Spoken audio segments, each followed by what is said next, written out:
यौमे आजादी का कासा पलट गया होता, अगर हम ना होते तो ये भारत भी मिट गया होता। हर सिमत मचलती किरणों ने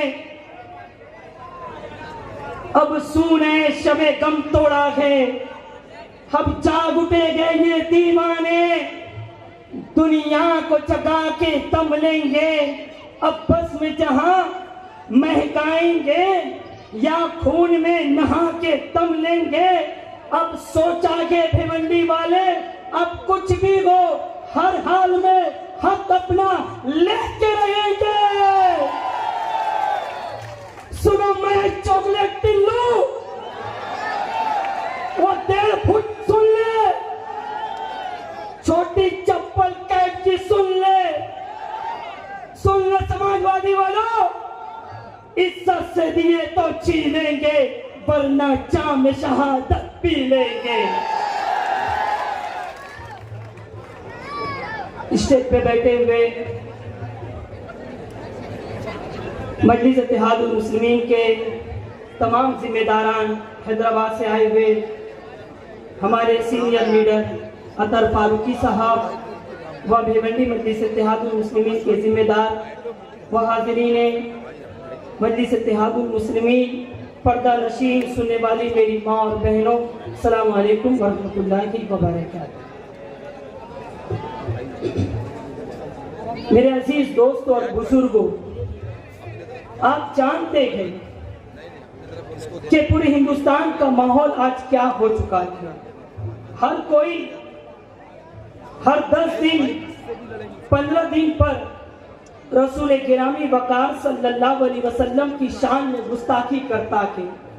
वो रामगिरी महाराज नबी की शान में गुस्ताखी किया और गुस्ताखी करने के बाद रामगिरी महाराज कहता है कि इतना बवाल होगा मुझे तो पता नहीं होगा। और रामगिरी महाराज वो टकले, वो गंजे, सुन ले कि जो कौम अपने नबी का वजू का पानी जमीन पर गिरने नहीं देती, वो कौम अपने नबी की शान में गुस्ताखी को कैसे बर्दाश्त करेगी।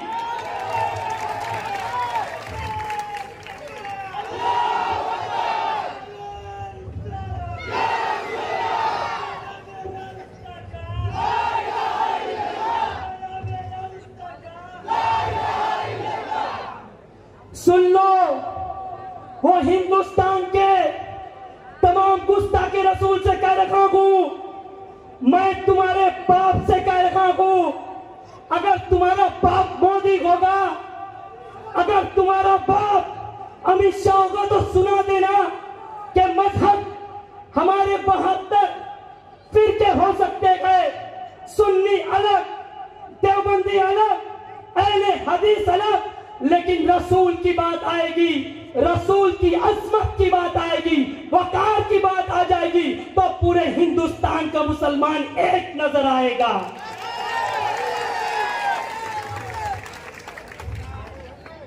आज मैं पूछना चाहता हूं, वो भिवंडी के तमाम लीडरों से रवीश मोमिन सवाल कर रखा के, वो कांग्रेस पार्टी के वो रशीद ताहिर से रवीश मोमिन सवाल कर रखा के, समाजवादी का लीडर वो रियाज आजमी से रवीश मोमिन सवाल कर रखा के, बताओ रामगिरी महाराज ने हुजूर की शान में गुस्ताखी की, कहां थे कांग्रेस के नेता, कहां थे एनसीपी के नेता, कहां थे समाजवादी के नेता? यही मजलिस इत्तेहादुल मुस्लिमीन थे और भिवंडी के नौजवान थे।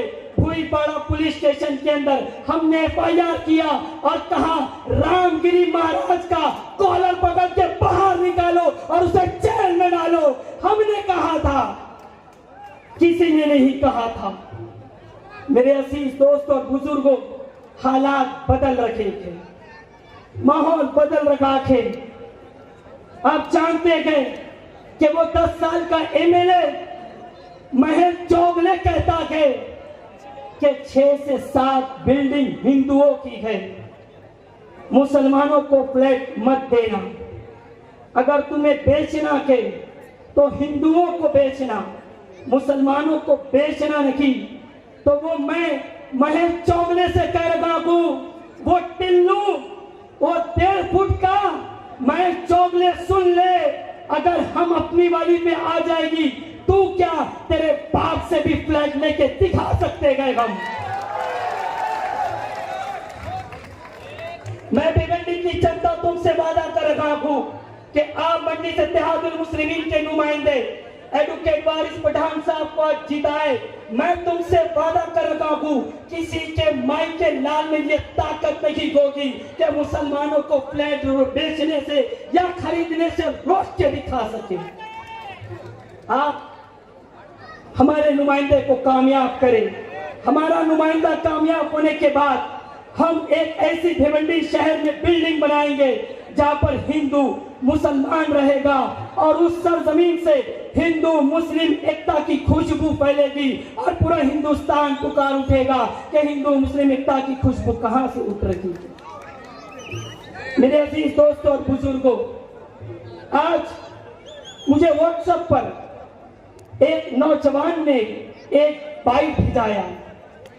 वो बीजेपी का ex MLA Nitesh Rane 1.5 foot का कहता है 23 तारीख के बाद अगर हमारी हुकूमत बनी तो हम मस्जिद के ऊपर से जो स्पीकर लगा हुआ थे हम उसे उतार के फेंक देंगे। आज रवीश मोमिन वो नितेश राणे से कह रहा कि सुन ले नितेश राणे, मस्जिद के ऊपर से अगर इलीगल तरीके से अगर हमारा भोंगा उतारोगे तो तुम्हारी ईंट से ईंट बचा के रख देंगे, याद रखना। हम खामोश नहीं बैठने वाले थे। नितेश राणे जो समझ में आता है वो बोलता हुआ नजर आता है। तो सुन लो नितेश राणे, जब से तुम बोलते आए गए अब भिवंडी का एक एक बच्चा बोलेगा, हम बोलेंगे और तुम्हें सुनना पड़ेगा। हम इतना बोल सकते गए, अरे टिल्लू तू अपने कानों पर अपनी उंगलियों को रख लेगा, इतना बोल सकते गए। मेरे अजीज दोस्तों और बुजुर्गों, हालात देश के बिगड़ रखे थे। भिवंडी शहर के हालात ये हो चुके हैं कि भिवंडी शहर में रोड चलने के लिए नहीं थे। कौन आपके लिए था? मजलिस इत्तेहादुल मुस्लिमीन खड़ा थी। नबी की शान में गुस्ताखी हुई, भिवंडी शहर में कौन खड़ा थी? मजलिस इत्तेहादुल मुस्लिमीन खड़ी है। अगर कहीं पर बिल्डिंग गिरती है तो ये मैं चौगले महाराष्ट्र की असेंबली के अंदर आवाज नहीं उठाता के, लेकिन भिवंडी वालों में तुमसे वादा कर रहा हूं, अगर आप वारिस पठान को जिताएंगे, भिवंडी के अंदर अगर एक बिल्डिंग भी गिरेगी तो हमारा भाई, हमारा एडवोकेट वारिस पठान साहब महाराष्ट्र की दरो दीवार को हिला के रख देगा और कहेगा कैसा बिल्डिंग गिरी तो। भिवंडी की विधानसभा के अंदर वो टिल्लू मैं चौगले 1.5 फुट का वो कूंगा, उसकी जरूरत नहीं है। भिवंडी की विधानसभा के अंदर शेरों की जरूरत है और शेर एडवोकेट वारिस पठान साहब के हमारा। आप याद रखें, आने वाले पोलिंग के दिन उमड़ते हुए सैलाब की तरह मैं भिवंडी की मेरी इज्जतदार मां और बहनों से कह रहा हूं, मैं मेरे नौजवानों से कह रहा हूं, मैं मेरे बुजुर्गों से भीख मांग रहा हूं कि आप अपना कीमती वोट जाय ना करें। आप अपना कीमती वोट मजलिस इत्तेहादुल मुस्लिमीन को दे। हमारा इम्तियाजी निशान है पतंग। क्या नाम का है? 20 तारीख के दिन क्या उड़ाना है? तुम्हारी तरक्की का निशान। वो मेरी बहनें खामोश बैठी गई। भिवंडी के विकास का निशान क्या गए? हमारी तरक्की का निशान क्या गए? हमारी शरीयत बचाने वाली पार्टी का निशान क्या गए? मजलूमों की आवाज का निशान क्या गए? 20 तारीख के दिन क्या उड़ेगी आसमान में? पतंग पतंग पतंग। फिर एक मर्तबा मैं भिवंडी की जनता का बहुत बहुत शुक्रगुजार हूँ कि आप इतनी बड़ी तादाद के अंदर आए, और यही उम्मीद करता हूँ, यही जुनून, यही जज्बे के साथ आप मजलिस इत्तेहादुल मुस्लिमीन को कामयाब करेंगे। आपने समाजवादी को आजमाया, आपने कांग्रेस को आजमाया, आपने एनसीपी को आजमाया, आज रवीश मोमिन हाथ जोड़कर अपने शहर की जनता से, अपने शहर के नौजवानों से, मेरे बुजुर्गों से, मेरी इज्जतदार माँ और बहनों से रिक्वेस्ट करता है कि आप एक मर्तबा हमें मौका दे दो। वल्लाह कह रहा हूँ, इस शहर की जो तकदीर है एडवोकेट वारिस पठान बदल देगा। जय हिंद, जय महाराष्ट्र, जय भिवंडी।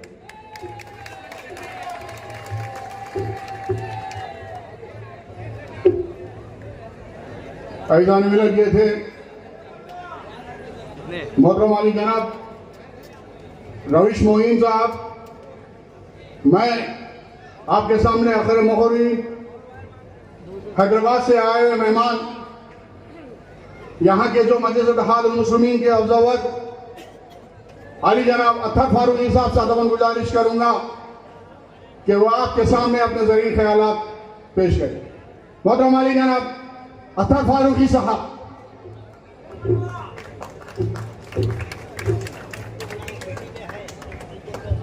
औज़ुबिल्लाहि मिनश्शैतानिर्रजीम, बिस्मिल्लाहिर्रहमानिर्रहीम।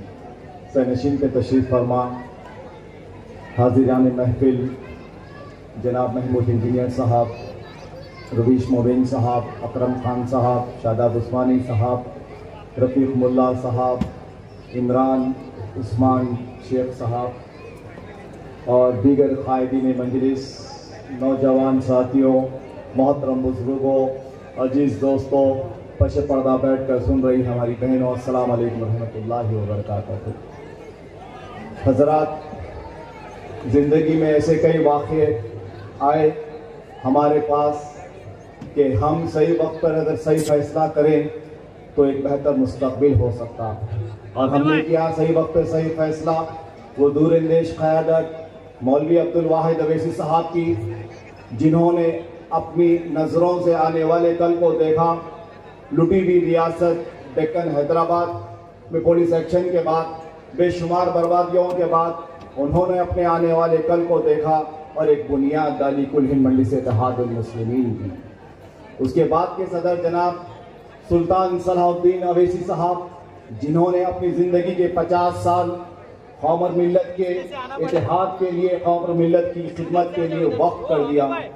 उसके बाद सिलसिला शुरू होता है आले जनाब असदुद्दीन अवैसी साहब का, आले जनाब अकबरुद्दीन अवैसी साहब का। ये दो क़ायदी इस हिंदुस्तान के 32 रियासतों में रहने वाली अक़लियतों की एक आवाज़ बन चुके हैं।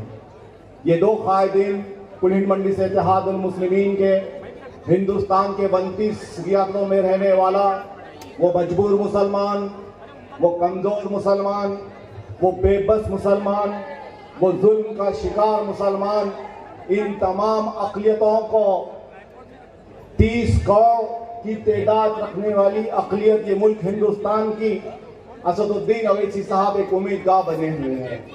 आज आपके यहाँ इंतखाबात हो रहे हैं। मजलिस इत्तेहादुल मुस्लिमीन जिद्दोजहद कोशिश कर रही है कि भिवंडी में इतनी बड़ी तादाद है हमारी, अगर पूरे महाराष्ट्र में अगर देखा जाए तो सब में बड़ा परसेंटेज मुसलमानों का या अक़लियतों का एक मालेगांव है, दूसरा भिवंडी ईस्ट और भिवंडी वेस्ट है। और इसके बाद पूरे महाराष्ट्र के 184 हलकों में कहीं इतनी बड़ी हमारी तादाद नहीं है। आज हमको बेहतरीन मौका है, 10 साल से जिद्दोजहद कर रही है मजलिस इत्तेहादुल मुस्लिमीन आपके दरमियान में। इस मौके को आप गनीमत समझें और अपनों को पहचाने, अपनी क़यादत को पहचाने। अगर भिवंडी का मुसलमान अगर एकजुट होकर कुल हिंद मजलिस इत्तेहादुल मुस्लिमीन को वोट देता है तो खुदा की कसम महाराष्ट्र के 2 करोड़ मुसलमानों की दुआएं लेगा। महाराष्ट्र के अरे कितनी बेबसी है, कितनी मजबूरी है यहाँ पर। इस शहर भिवंडी में हम फिर रहे हैं पिछले कई दिनों से। सड़कों का मसला, मीठे पानी का मसला, बस्तियों में गंदगी, बस्तियों में स्कूल नहीं है, बस्तियों में हॉस्पिटल नहीं है, कोई हमारे तरफ सरकार की तरफ इस तरफ से मिलने वाली कोई सहूलतें नहीं है। क्या ये हुकूमत महाराष्ट्र की जिम्मेदारी नहीं है कि भिवंडी शहर में दो चेहरे बनाकर रख दिए? एक चेहरा बिल्कुल साफ सुथरा, बेहतरीन सड़कें, मीठा पानी, 24 घंटे नल लाइट बेहतरीन मिल रही है, और दूसरा चेहरा गंदगी, कचरा भरा हुआ, टूटी हुई सड़कें। 10 साल पहले भी मैं यहाँ पर आया था, 10 साल पहले जो मौकूफ था, खुदा की कसम 10 साल के बाद भी वही मौकूफ है, क्योंकि यहाँ का मुसलमान अपने आप को एडजस्ट कर लिया है। आप लोग अपने आप को एडजस्ट कर लिए, मिजाज बना लिए है कि इलेक्शन का वक्त आएगा तो हमारी ये छोटी ईद के जैसा है। हर पार्टी के लोग आपको अप्रोच करेंगे, हर पार्टी के लोग आपकी बस्तियों में आएंगे, मीठी मीठी बेहतरीन बातें करेंगे और आपकी बस्तियों में 200-500 रुपये वोट की कीमत लगा देंगे, और आप वोट डाल देते हैं, वो लोग जीत जाते हैं, और 5 साल पलट कर आपकी बस्तियों में कभी कोई तरक्याती काम नहीं होता है। भिवंडी में अरे कितने मासूम बच्चे जो 3 साल से लेकर 13 साल की उम्र तक जो पढ़ना लिखना चाहिए, उनको अच्छे स्कूल में जाना चाहिए, मगर खेल कूद में अपनी जिंदगी बर्बाद कर रहे हैं, क्योंकि क़यादत नहीं है यहाँ पर। अगर क़यादत होती तो आपकी बस्तियों में स्कूल होते, क़यादत होती तो आपकी बस्तियों में प्राइमरी हॉस्पिटल्स होते, क़यादत होती तो आपका एहसास होता, आपकी बस्तियों में अच्छे रोड होते, क़यादत होती आपकी तो मीठा पीने का पानी होता। ये मसाइल को समझो मेरे भाई। ये नल लाइट बस्ती बल्दी आबरसानी, इससे हटकर भी हिंदुस्तान में हमारी एक आवाज को हमको बनाना है। हर कौम का एक लीडर है, हर जात का एक लीडर है, हर सियासी जमात उनको उनका देख रही है, और बच गए कोई हम तो मुसलमान। 30 करोड़ की तादाद रखने वाला ये मुसलमान अपने इतिहास से क़यादत को नहीं बना सका। अरे मैं आपसे सवाल कर रहा हूं, अरे इस मुल्क हिंदुस्तान में अगर सर उठाकर जीना चाहते हैं तो एक सियासी मरकज का होना जरूरी है। इस मुल्क हिंदुस्तान में अगर आप अपनी शरीयत की हिफाजत चाहते हैं तो एक सियासी कायद का होना जरूरी है। अगर हमारे पास क़यादत नहीं होगी, कायद नहीं होगा, तो बरसों से जैसा होते आ रहा है आज भी वैसे आएगा। जिसके मुंह में जो आया कहते जा रहे हैं। कोई तुम्हारी दाढ़ी पे तनकीद कर रहा है, कोई तुम्हारी मसाजिद की अदा पे तनकीद कर रहा है। अरे क्या क्या बताऊं, कहां से बताऊं, कितना बताऊं, कब तक सुनते जाएंगे आप? ये बोलने वालों को ताकत कौन दे रहे हैं? ये एक मरकज सियासी नहीं है तो उनके पास ताकत आ रही है बोलने के लिए। ये हैदराबाद में बोलकर तक है, हैदराबाद में इस तरीके से नबी की शान में गुस्सा की होती तो जवाब मिलता आपकी में क़यादत है। अगर इस्लाम पे तनकीद होती तो जवाब मिलता वहां पर क़यादत है। मासूम बच्चों को पढ़ने लिखने के लिए बेहतरीन स्कूल से, अरे आपकी ही जमात के अवैसी स्कूल ऑफ एक्सेलेंसी है जिसमें 50,000 बच्चे मुफ्त में तालीम पा रहे हैं। आप तमाम के पास स्मार्टफोन है, अवैसी स्कूल ऑफ एक्सेलेंसी के ताल्लुक से मालूम कर लीजिए। कल मंडी से इत्तेहादुल मुस्लिमीन एडवोकेट वारिस पठानिया से जीत कराएंगे तो इंशाअल्लाह ताला पहली बुनियाद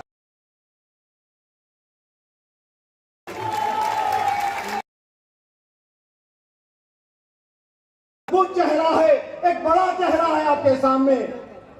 गुमराह मत हो, इस बार के मौके को मत गवाओ, ये मौका बेहतरीन है आपके लिए। एक बार मंडी से इत्तेहादुल मुस्लिमीन के कदम को यहां से जमने दो। मैं मेरी दुरंदेही आएंगे तो अगले साल जो इंतखाबात है नगर सेवक के, इंशाअल्लाह ताला 15 से 20 नगर सेवक आपके शहर में आपकी जमात के बन सकते हैं। फिर 5 साल के बाद इंशाअल्लाह ताला ये 15 नगर सेवक एक आमदार वेश का ये 2 मिलके जो मेहनत करेंगे वो ईद से भी उखाड़ कर फेंकेंगे तुम्हारे समाजवादी पार्टी के हीरो को। इंशाअल्लाह ताला पूरे भिवंडी पर मुसलमानों का राज हो सकता है। आप अगर इत्तेहाद को कायम करें तो यहां से आपकी क़यादत मजबूत हो सकती है। अरे असदुद्दीन अवैसी साहब हैदराबाद के वाहिद एक मेंबर ऑफ पार्लियामेंट है, मगर हिंदुस्तान के 29 रियासतों में रहने वाले मुसलमानों की आवाज उठाते हैं। ये जज्बा है हमारे पास। वो लीडर हैदराबाद के नहीं है, वो लीडर तेलंगाना के नहीं है, वो लीडर है हिंदुस्तान के 29 रियासतों में रहने वाले मुसलमानों के लीडर है वो। अरे आपके लीडर है वो। ये जितने लोग यहाँ पर बैठे हैं ये आपके हैं, ये वारिस पठान आपके हैं। हम हैदराबाद से किसी को नहीं लाए। अरे हमारे लिए जज्बा है काम का, जुनून है काम का। अगर वारिस पठान बस्तियों में गोरखा बनकर फिरेंगे, हिफाजत करेंगे, वॉचमैन बनकर फिरेंगे, सिक्योरिटी गार्ड बनकर फिरेंगे, होम गार्ड बनकर रहेंगे, आप सियासी ताकत को पैदा करो मेरे भाई। समझो वाक्य मुसलमान, कल कुछ भी हो सकता है, हालात तो बड़े भयंकर है। ये विश्व हिंदू परिषद, ये संघ परिवार, ये आरएसएस, ये बजरंग दल, इनके अज़ाइम बहुत खतरनाक है मेरे भाई। बर्बादी आने से पहले इत्तेहाद को पैदा करो, नुकसान होने से पहले इत्तेहाद को पैदा करो, लूट मार होने से पहले इत्तेहाद को पैदा करो, फिरका परस्ती बढ़ने से पहले इत्तेहाद को पैदा करो। इत्तेहाद में जिंदगी है। वो कहते हैं कि इतने से क्या होगा, जिंदगी की अभी असली उड़ान बाकी है, जिंदगी की अभी असली उड़ान बाकी है, जिंदगी के कई इम्तिहान अभी बाकी है। अभी तो थामी है हमने मुट्ठी भर जमीन, अभी तो सारा हिंदुस्तान बाकी है। शुक्रिया, खुदा हाफिज़, बाकी दवाना अल्हम्दुलिल्लाह रब्बिल आलमीन। कहीं पर अज़ान हो रही है, 1-2 मिनट रुकेंगे, उसके बाद फिर जारी रहेगा। अकबर साहब बहुत करीब आ गए हैं, इंशाअल्लाह ताला आपकी बेचैनी समझ सकते हैं। तो जल आपके अपने महबूब क़ायद अकबरुद्दीन अवैसी साहब के खिताब को समाप्त फरमाना है आपको। शुक्रिया।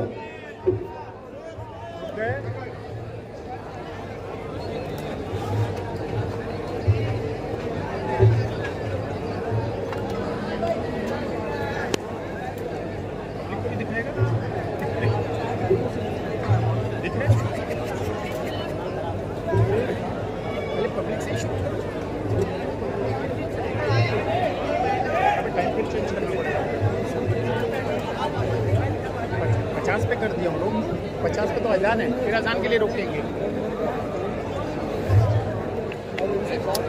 अजान के लिए अरे यार तो लाइक हो गया, पूरी मेहनत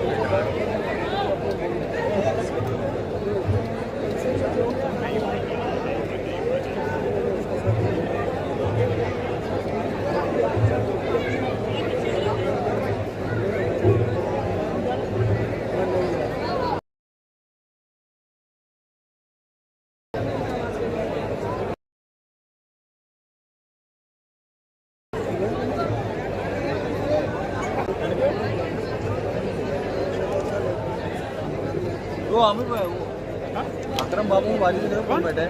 हाँ अकरम बाबू बाजू, हाँ अध्यक्ष बना था ना वो। हाँ उसमें ना पीस हाँ पे पीस है यार, ये तो समझदार लोगों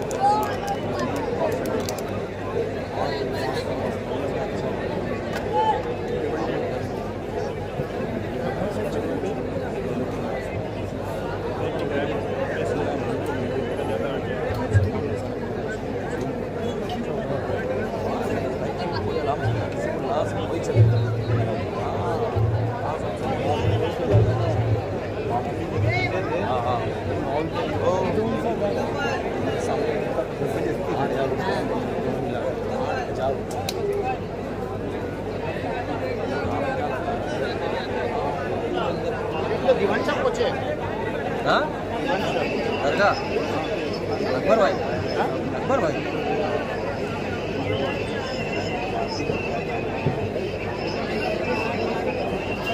हरदम बदली कर रहा हूँ मैं, पब्लिक गाली देगी मेरे को। आवाज़ जा रही है क्या?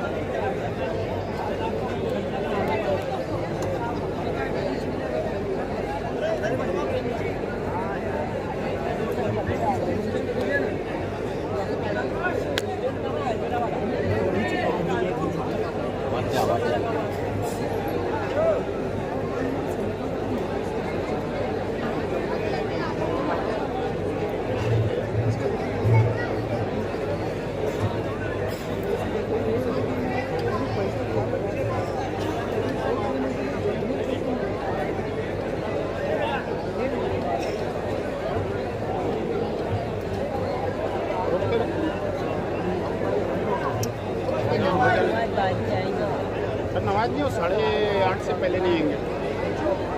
अरे जाएंगे तो क्या हाल चाल है, फोन लगाएंगे तो क्या बाईपास तो मिलेगी नहीं कोई। हाँ कुछ कहाँ पहुँचे? साथ में कौन है उसके? हाँ? अभी 8 बजे की जमात है, 8:15 की। आ गए दो। कहाँ है, कहाँ पहुँचे अकबर भाई? नहीं है, पब्लिक नहीं है क्या? आए नहीं अभी। अच्छा, चलो ठीक है,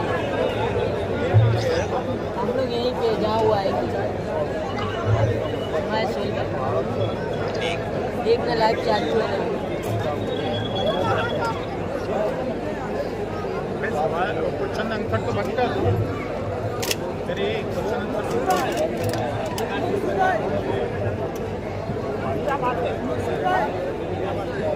हमारा दूसरा है कौन? हाँ सब यहीं आ रहे वे।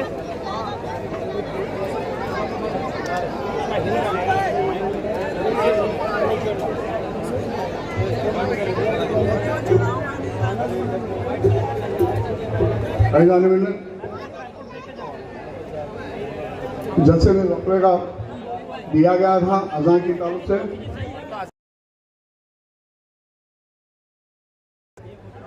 8 बजे के बाद में फिर जमात के सिलसिले में अज़ान होगी, जब भी वफ़ा दिया जाएगा।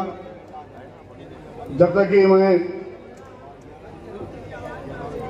मोहतरम वाली जनाब कमाल शेख साहब से अदबन गुजारिश करूंगा कि वो आपके सामने ज़हीन का आखिर पेश करें। थोड़ी देर में अज़ान के लिए वफ़ा दिया जाएगा और हबीब मिल्लत तशरीफ ला रहे हैं। कुछ ही देर में आपके रूबरू होंगे। आपकी बेचैनी समझ सकता हूं और आपके हरदर्द में बीमार मोहतरम अली जनाब वारिस पठान साहब भी तशरीफ ला रहे हैं। मोहतरम अहमद बलाला साहब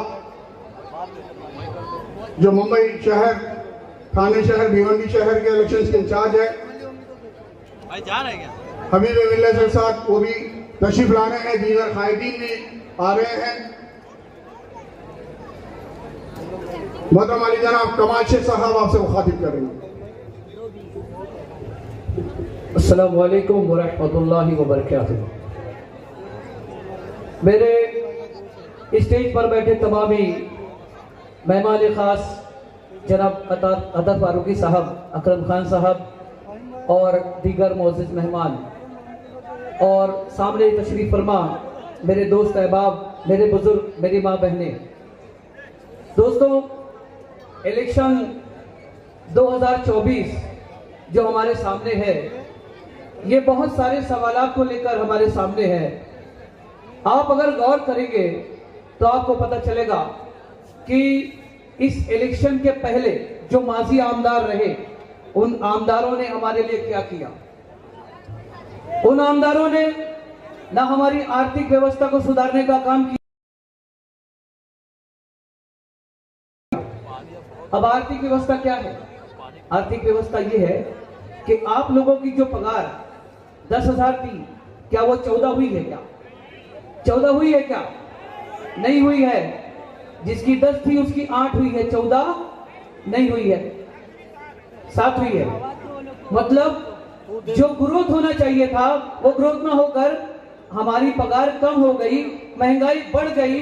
मैं ये पूछना चाहता हूं कि तुमको हमने भेजा था ऐवानों में ये करने के लिए कि तुम हमारी आर्थिक व्यवस्था को सुधारने के लिए काम करते, क्योंकि वहां पर ये काम होता है।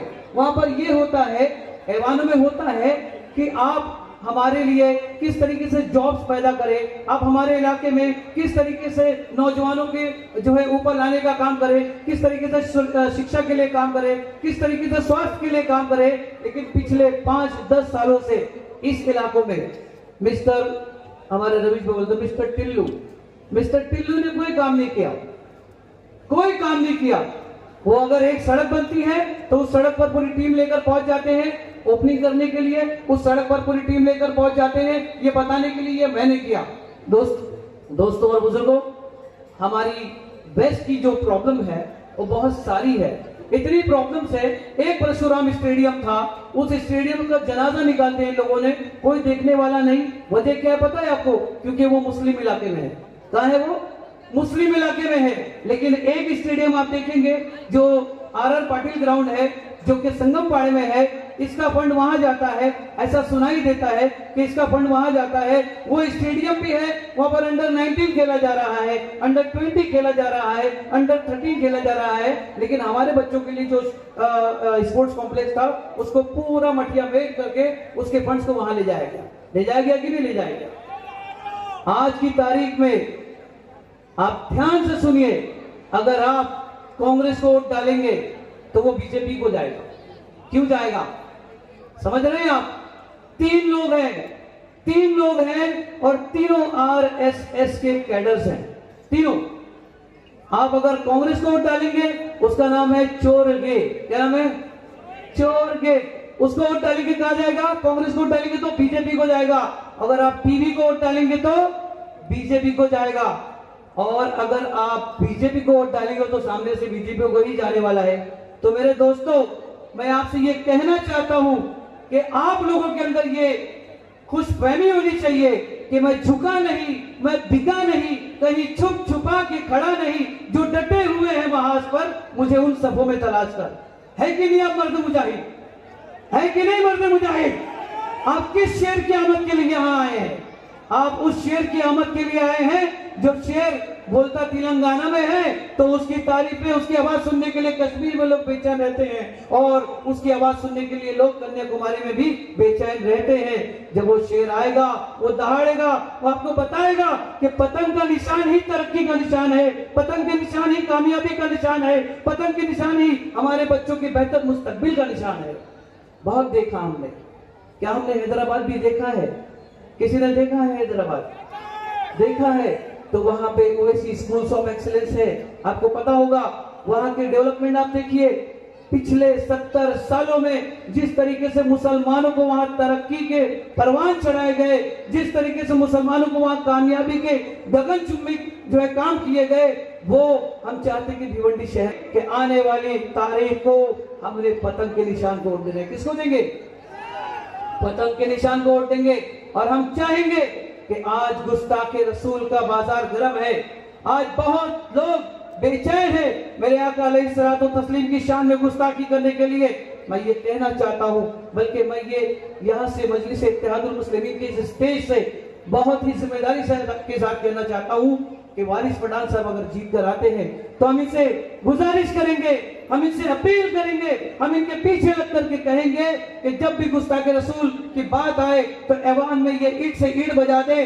जब भी गुस्ताखे रसूल की बात आए तो ये तमाम जो दूसरे मुस्लिम जीत कर जाने वाले हैं उनको मिल करके एक ऐसा कानून पास कराएं कि अगर कोई गुस्ताखे रसूल की बात करता है या कोई अकाली सलातो तस्लीम की शान में गुस्ताखी करता है तो उसे कड़ी से कड़ी सजा दी जाए। आप चाहते हैं कि ऐसा हो?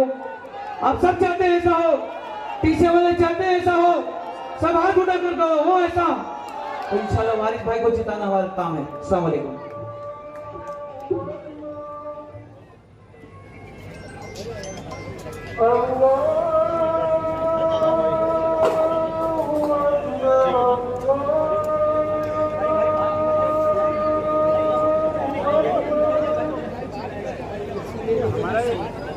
हमारा एक शेर किधर है?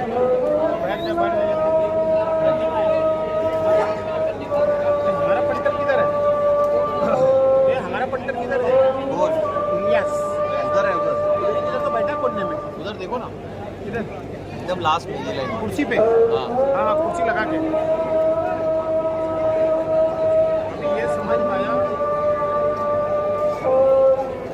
फजर के नमाज, फजर के नमाज। रोज मेगोन को पूछ रहे हैं। हाँ? रोज मेगोन को हमारे बोर्ड भी आएंगे। अच्छा।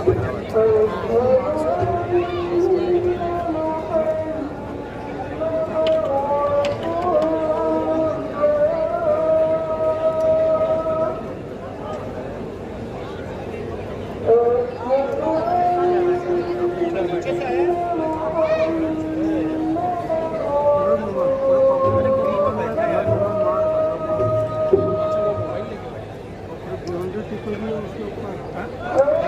जो आएंगे तब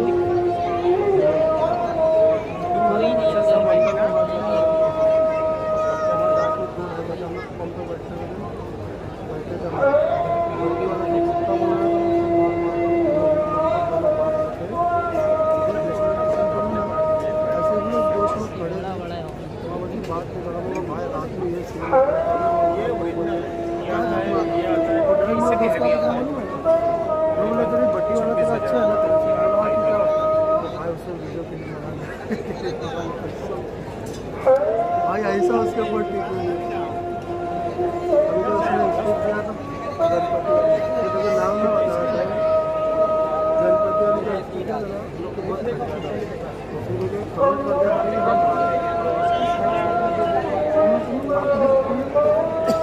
समझ में आ गया पुलिस वाले तो अब एक पुलिस वाला पूरा स्पीकर लेके गिरेगा रे।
एक दो लोग बोलते हैं तो समझ वाले लोग बोलते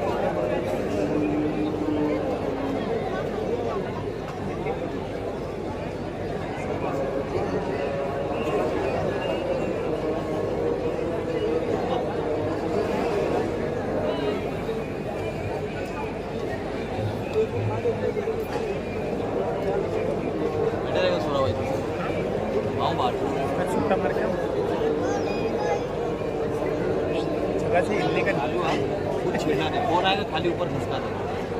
तो तूने वो क्यों नहीं किया?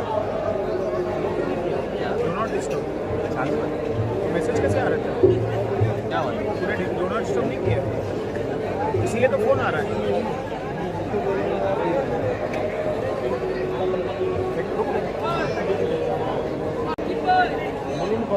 यानी ये तो क्लियर तो करने जब आएगा, क्लियर और करने दे।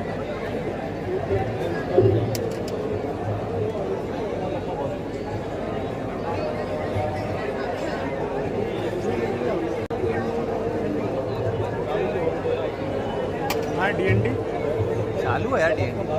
हाँ देख नहीं चालू है, देख गया इधर, देख गया देख डू नॉट डिस्टर्ब अब चालू हुआ। इधर जा मैसेज आ रहा है, तेरे को फोन आ रहा है मतलब अबे किसी से यही मंगा लेना। है जेब में। हाँ तो यहीं कोने में बैठ के पीना नीचे, अभी नीचे बैठ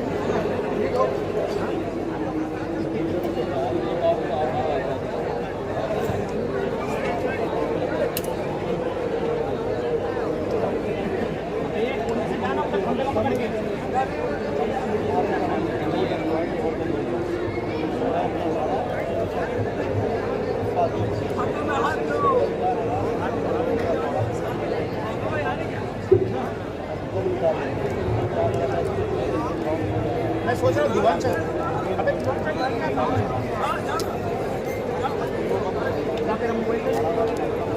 अबे मोबाइल उसकी जगह गाड़ी काफी होता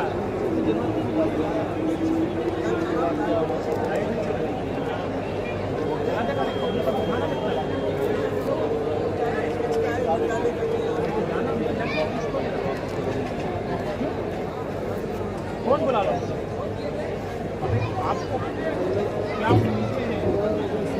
पठान साहब से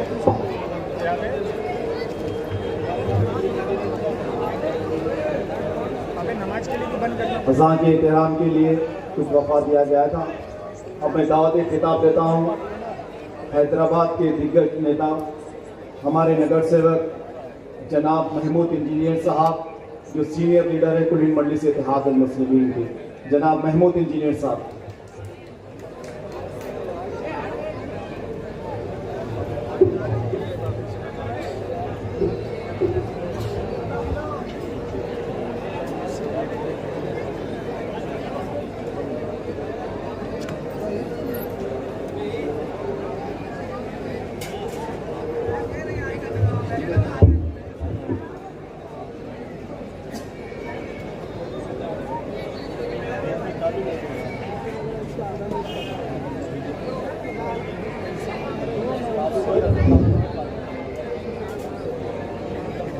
दाइश पर तशरीफ फरमा कुल हिंद मस्जिद इत्तेहाद अल मुस्लिमीन के हैदराबाद से आए हुए ऑब्जर्वर मोहतरम अली जनाब अतर फारूकी साहब सीनियर लीडर, मोहतरम अली जनाब हाजी अब्दुल हमीद साहब जनरल सेक्रेटरी मुंबई कुल हिंद मस्जिद इत्तेहाद अल मुस्लिमीन, आप ही के शहर के पिछले इंतखाबात के कॉन्टेस्टेंट MLA मोहतरम अली जनाब अकबर शेख साहब, दाइश में तशरीफ फरमा जनाब अबरार शेख साहब, उस्मान दखन साहब, इमरान साहब, रवीश साहब, बुजुर्गों, दोस्तों, पर्दा नशीन मेरी मां और बहनों, और पीछे बैठी मेरी मां और बहनों, सबसे पहले मैं आपका शुक्रिया अदा करता हूं कि आपकी मौजूदगी, आपकी बेकरारी यकीनन ये फतेह की तरफ ले जाती है और ये तय है कि भिवंडी का इतिहास बदलने वाला है, क्योंकि यहां की आवाम, मेरे बुजुर्ग, मेरी माएं, मेरी बहनें ये चाहती है कि ये इनको यहां पे बदलाव मिले, और वो बदलाव का नाम है कुल हिंद मस्जिद इत्तेहाद अल मुस्लिमीन, और वो बदलाव का निशान है पतन। ऐज़ान मिल्लत 20 तारीख के दिन आपको यहां पर रायदगी करना है, और मोहतरम अली जनाब वारिस पठान साहब को इसी हल्के से एक बेहतरीन कामयाबी दिलाना है, और यह तय है कि आप दिलाएंगे, मगर आपको अक्सरियत बढ़ानी होगी, आपको वोट डालना होगा, तमाम अफराद खानदान से साथ में मिलकर अपने अवलीन वक्त पर फजर की नमाज के बाद जाकर ये बता दें कि इंशाअल्लाह ताला मजलिस इत्तेहाद अल मुस्लिमीन का परचम भिवंडी में बुलंद होगा, क्योंकि ऐज़ान मिल्लत मुनज़्ज़िम होना, मुत्तहिद होना ये बहुत जरूरी है। सामने वाली जमातें कह रही हैं अरे इनको आपस में बटाओ और कटाओ, इनको बता दो ऐज़ान मिल्लत, बता दो मेरी मां और बहने कि किस तरीके से हम मुनज़्ज़िम तरीके से मजलिस इत्तेहाद अल मुस्लिमीन का साथ देंगे, और वारिस पठान साहब को यहाँ पे एक मुनज़्ज़िम तरीके से यहाँ पे मुनक़िद करेंगे। मैं इतिहास की बात इसीलिए कह रहा हूं ऐज़ान मिल्लत, आप देख रहे हैं कि किस तरीके से मजलिस इत्तेहाद अल मुस्लिमीन की नुमाइंदगी होती है सारे हिंदुस्तान में। अगर किसी तरीके से या किसी भी वक्त मजलिस इत्तेहाद अल मुस्लिमीन को अगर पुकारा जाता है तो पहले नुमाइंदगी के लिए मोहतरम अली जनाब नकीब बारिश नसरुद्दीन अवैसी साहब तशरीफ ले जाते हैं, चाहे वो यूपी में मॉब लिंचिंग की वाक़या हो, अगर जाने वाली शख्सियत अगर है तो वो है मोहतरम अली जनाब असदुद्दीन अवैसी साहब।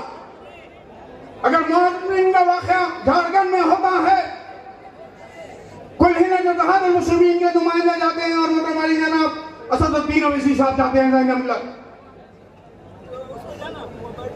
बिहार में कोई नाखुशगवार वाक़या होता है या मॉब लिंचिंग का वाक़या होता है, जाने वाली वाहिद एक जमात है, आवाज उठाने वाली जमात एक ही है, वो है मजलिस इत्तेहाद अल मुस्लिमीन। और भी मुसलमान एमपी मौजूद हैं यहाँ पर ऐज़ान मिल्लत, मगर कोई ऐवान पार्लियामेंट आवाज नहीं उठाता, चाहे वो मौलवी जिनके ताल्लुक से हो, चाहे हमारे शरीयत के लिए कोई भी चीज हो, और कहीं पर भी मुसलमानों पे या हमारे दलित भाइयों पे अगर जुल्म होता है तो आवाज उठाने वाला पार्लियामेंट में कोई नहीं, एक वाहिद शख्स है, वो है मोहतरम अली जनाब असदुद्दीन ओवैसी साहब। अगर सीए का बिल भरा जाता है, वो है मोहतरम अली जनाब असदुद्दीन ओवैसी साहब। अगर आवाज उठती है, वो है इंदिया जलील साहब की। आवाज उठती है तो वो है मजलिस इत्तेहादुल मुस्लिमीन की। मैं आपको आपी के शहर की दास्तान को मैं आपके सामने रखता चलूं। यहां पर काफी बुजुर्ग यहां पे मौजूद होंगे। भिवंडी शहर में 1984 में जब फिसादात हुए थे, कौन सी जमात, कौन सा लीडर, कौन सा कायद आपके रूबरू था, आपके बीचों बीच में था? याद कर रहा हूं बुजुर्गों,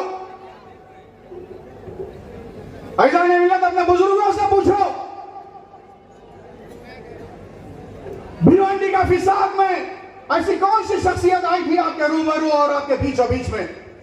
मैं इलेक्शन के कोड में दायरे में रहकर मैं मेरी गुफ्तगू कर रहा हूं जिम्मेदारी के साथ। एक वाहिद शख्सियत थी, मरहूम खाया सुल्तान सलाउद्दीन अवैसी साहब यहां तशरीफ लाए थे। मोहतरम अली जनाब असदुद्दीन अवैसी साहब आके और हमारे सदर के वालिद मोहतरम, आपके हद नजीज हबीब मिल्लत मोहतरम अली जनाब अकबरुद्दीन अवैसी साहब के वालिद मोहतरम जनाब सुल्तान सलाउद्दीन अवैसी साहब मरहूम खाया सार अली मिल्लत यहां पे तशरीफ लाए। यही नहीं जाने मिल्लत जब रिलीफ दिया गया था, ऐसी कौन सी जमात थी जो भिवंडी में यहां पर रिलीफ दी थी? ये वाहिद एक जमात की मजलिस इत्तेहादुल मुस्लिमीन यहां पे रिलीफ यहां पे तकसीम की थी।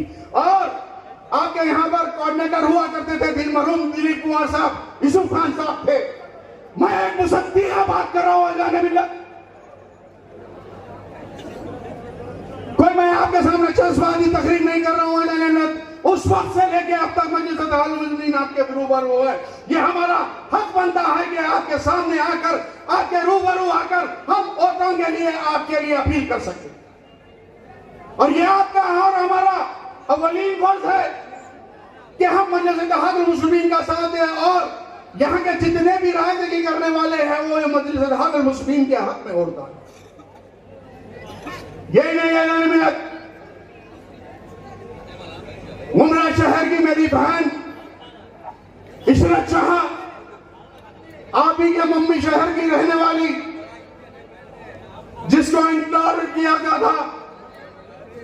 अब क्या कई मुसलमान एमएलए हैं यहां पर, क्या किसी ने भी महाराष्ट्र की असेंबली में आवाज उठाई? अगर आवाज उठी तो वो थी नकीब मिल्लत बैरिस्टर असदुद्दीन ओवैसी साहब की ऐवान पार्लियामेंट। क्यों हुकूमत से डरते हैं आप लोग, या दम नहीं है नुमाइंदगी करने का? सच्चाई के लिए अगर आगे बढ़ने वाली जमात अगर है, वो है मजलिस इत्तेहादुल मुस्लिमीन है। यही जाने मिला नकीब मिल्लत ने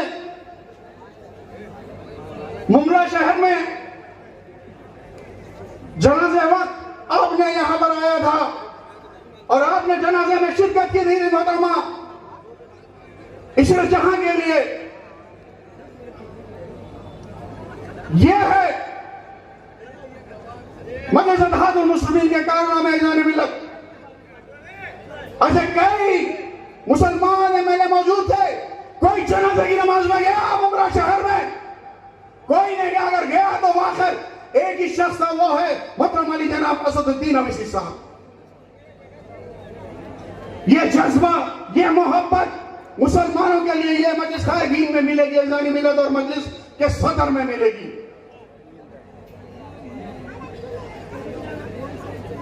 ऐसे कई वाक़यात हैं इधर मिलत। महाराष्ट्र में जब 2008 में मालेगांव में जो बम ब्लास्ट हुआ था,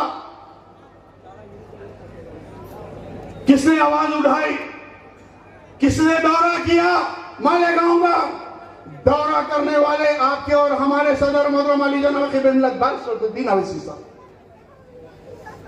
अगर आवाज उठी ऐवान पार्लियामेंट में, वो आवाज असदुद्दीन अवैसी साहब की थी।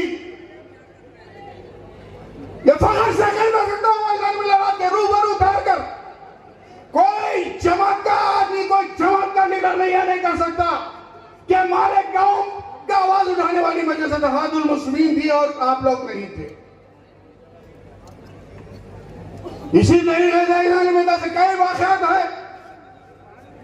जब 1993 में लातूर में ज़लज़ला आया था, मेरे बुजुर्ग और मेरी मां और बहनें यहाँ में मौजूद थे। लातूर शहर में, महाराष्ट्र में कई लोग यहां पर मुतासिर हुए थे। वहां पर अगर इमदाद अगर तकसीम की गई, वो थी मजलिस इत्तेहादुल मुस्लिमीन की थी। वहां पे अगर कैंप लगाया गया, वो था मजलिस इत्तेहादुल मुस्लिमीन की। यही मोहतरम अली जनाब हबीब मिल्लत क़ायद मुक़र्रर मोहतरम अली जनाब अकबरुद्दीन अवैसी साहब जो अभी तशरीफ लाने वाले हैं, यही शख्स ने वहां पे कैंप डलवाया था अपने हॉस्पिटल के जरिए। वहां पे डॉक्टर्स थे, मेडिकल असिस्टेंट थे। कई दिनों तक वहां पर कैंप डाला गया था। वहां पे लोगों की मदद की थी, दवाएं तकसीम किए थे, जरूरत के सामान लिए गए थे। कई दिन तक वहां पे मजलिस इत्तेहादुल मुस्लिमीन की टीम लगी हुई थी। ये नहीं कह रहा हूं ऐलानी मिल्लत के वहां पे हमने आया, हमने लोगों की मदद की। तारीख उठा के देख रहे हैं मिल्लत। मोहतरम अली जनाब वाहिदुद्दीन अवैसी साहब की सदारत से, जनाब सुल्तान सलाउद्दीन मरहूम क़ायद सालार मिल्लत की क़ायद से ये दोनों की क़यादत से यहां पर नुमाइंदगी होती आ रही है।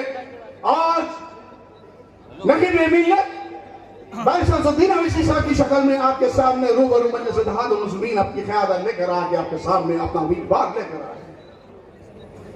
इमामत, खिलाफत, क़यादत हुजूर सल्लल्लाहु अलैहि वसल्लम के जमाने से चलती हुई आ रही है। जाने मिल्लत हमने और आपने, हमारे बुजुर्गों ने मिलकर सालारे मोहतरम की क़यादत को सुना है और देखा है। हमने हमारे बुजुर्गों से फख्र मिल्लत वाहिदुद्दीन अवैसी साहब की क़यादत को हमने हमारे बुजुर्गों से सुना है और आप और हम मिलकर